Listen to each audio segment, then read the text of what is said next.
नमस्ते, मैं शालू अग्रवाल आज आपको टार्च बेचने वाले पाठ का सारांश बताऊंगी।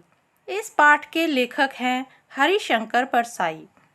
प्रस्तुत रचना टार्च बेचने वाले में लेखक हरिशंकर परसाई ने समाज में प्रचलित आस्थाओं के बाजारीकरण और धार्मिक पाखंड पर प्रहार किया है।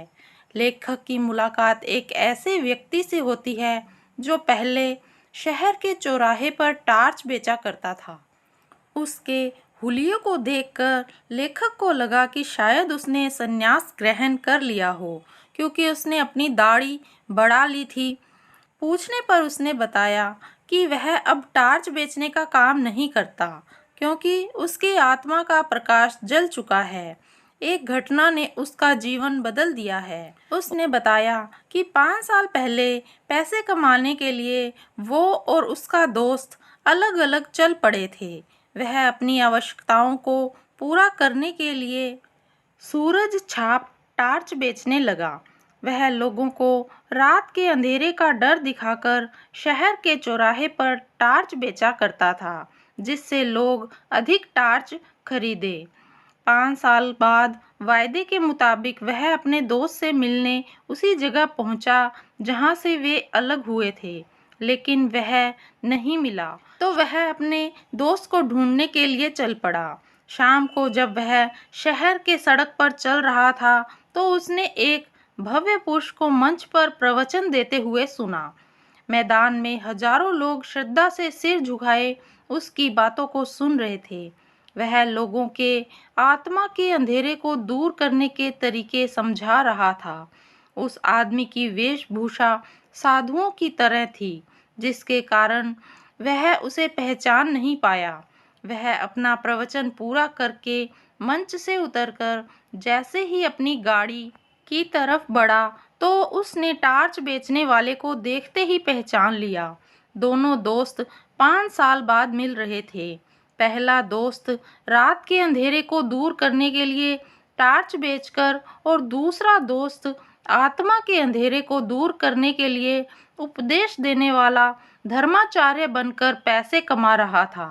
वह दूसरे दोस्त के वैभव और धन दौलत के चमक को देखकर निश्चय करता है कि सूरज कंपनी के टार्च बेचने से अच्छा है कि वह भी धर्माचार्य बनकर लोगों के मन के अंधेरे को दूर कर पैसे कमाए। धर्माचार्य बने दोस्त ने टॉर्च बेचने वाले दोस्त को अपनी गाड़ी में बिठा लिया और अपने बंगले तक लेके जाने लगा।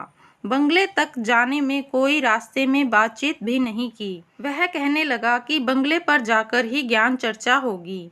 वह व्यक्ति फौरन समझ जाता है कि पास में ड्राइवर है, इसलिए वो धर्माचार्य बना दोस्त खुलकर बातें नहीं कर रहा है। आखिरकार दोनों दोस्त 5 साल बाद पुनः मिले थे।